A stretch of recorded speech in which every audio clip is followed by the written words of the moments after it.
ஒரு முறை வந்து எஸ்பி முத்துராமன் சார் தான் சொன்னார், ஜப்பானின் கல்யாணவன் படத்துக்கு வந்து ஷூட்டிங் போயிட்டு வந்தோம். படம் பேக்கப் ஆயிடுச்சு, எல்லோரும் வந்து ஷாப்பிங் போனோம். கமலை காணோம். எங்கேயோ ஷாப்பிங் போயிட்டு வந்தார். வந்தப்போ 2 பேக் நிறையா ஒன்று எடுத்துகிட்டு வந்தார்.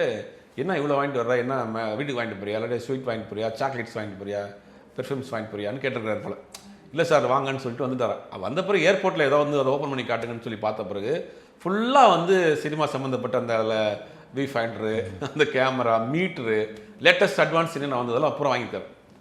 ஒரு ஷாப்பிங் போனால் கூட அவருக்கு அந்த சினிமா நான் தான் அதுக்கு அதை பார்த்து தான் விஷயமா கலெக்ட் பண்ணுறாரு. அப்போ அந்த ஒரு தேடல் இருக்குல்ல, அது நம்ம சினிமா கலைஞராக கமல்ஹாசனை மட்டும் நீங்கள் விட்டுருங்க, எல்லாருக்குமே அது இருக்கணும். நீங்கள் எந்த ப்ரொஃபஷனில் இருந்தாலும் அதில் நீங்கள் அப்டேட் ஆகிட்டே இருக்கணும், தேடிக்கிட்டே இருக்கணும். அப்படிங்கிறனால தான் அவர் இவ்வளோ நாள் இருக்குது. ஒரு தொழில் ரொம்ப நாள் ஒருத்தவங்க இருக்கிறாங்க அப்படின்னா அவங்க அதில் அந்த தொழில் கொடுக்கக்கூடிய டெடிக்கேஷன், அது கமல் இன்றைக்கி வரைக்கும் தொடர்ந்து செஞ்சுக்கிட்டே படம் எடுக்கிறாரு, சொந்த படம் எடுக்கிறாரு, நஷ்டமாக போயிடுது. ஒரு படம் நடிக்கிறாரு, திருப்பி கொண்டு வந்து காசு போடுறாரு, திருப்பி அதை நஷ்டமாக போகுது, திருப்பி ஒரு படம் எடுக்கிறார். இப்படி தான் அவர் லைஃப் வந்து பெருசாக சேவிங்ஸோ பெருசாக வந்து ஒரு மால் கட்டியிருக்கோம், கல்யாண மண்டபம் கட்டியிருக்கோம், தியேட்டர் கட்டியிருக்கோம், எதுவுமே கிடையாது. நடிக்கிறாரு, படம் எடுக்கிறாரு, திருப்பி அந்த காசு வந்து போட்டு படம் எடுக்கிறாரு.